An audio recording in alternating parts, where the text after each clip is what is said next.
12টা বছর কাটালে কেন? 12টা বছর ধরে জেল খাটলো কেন?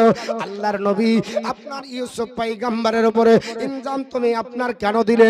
জুলাইখা চোখের পানি ছেড়ে কান্না করে ওই সময়তে ডাক দিয়ে বলে, চলো আমি পৃথিবীর জমিনে এই জন্ম করেছিলাম। আল্লাহ পাক পৃথিবীর জমিনে ইউসুফ পয়গম্বরকে এত সুন্দর বানিয়েছে, এত রূপ চেহারা দিয়েছে। আমি একজন বাদশার মেয়ে, আমি স্বপ্ন যোগে তাকে দর্শন করেছিলাম। আর তাকে পাবার আশায় আমার আব্বার কাছে যখন প্রস্তাব দিয়েছিল মিশরের আজিজের সঙ্গে বিবাহ হবে, ঘটনাক্রমে বিবাহ হলো, তো মিশরের আজিজ কিতফিরের সঙ্গে হলো।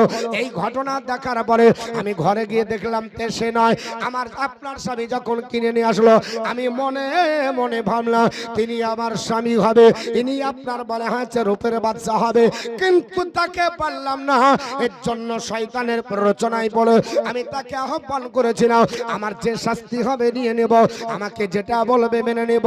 আল্লাহ পাক কোরআনে বলে, জালিকা লিয়ামা জালিকা লিয়ালামু আন্নি লাম আকুনহু বিল গায়ব।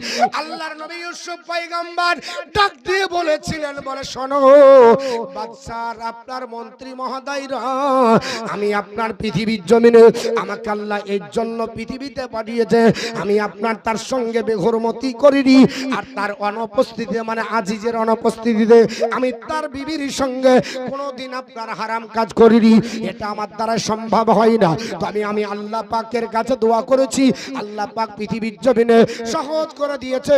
ওয়া আন্নাল্লাহা লা ইয়াহদি কাইদাল খায়িরিন।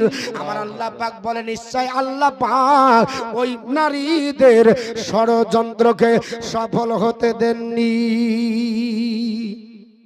আল্লাহ সফল হতে দেবে না।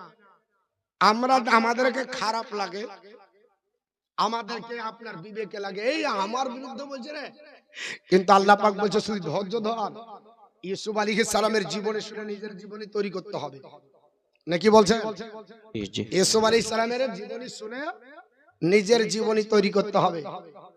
আমরা শুধু ক্রিটিসাইজে ব্যস্ত না, আমাকে চিন্তা করতে হবে যে আল্লাহ আমার জীবনীটা তৈরি করে দাও, মানে মরে যাব স্মৃতি যেন থেকে যায়, পৃথিবী থেকে চলে যাব জাতিকে যেন কিছু দিয়ে যেতে পারি, পৃথিবী থেকে চলে যাব জাতির কাছে যেন আল্লাহ রাসূল যেমন বলেছে, ওলামা আল ওলামা ওয়ারাসাতুল আম্বিয়া, আলিমরা হলো নবীর ওয়ারিস। তাহলে ওয়ারিসের কাজ কেমন হবে? ওয়ারিস কাকে বলা হয়, কি কাজ হবে?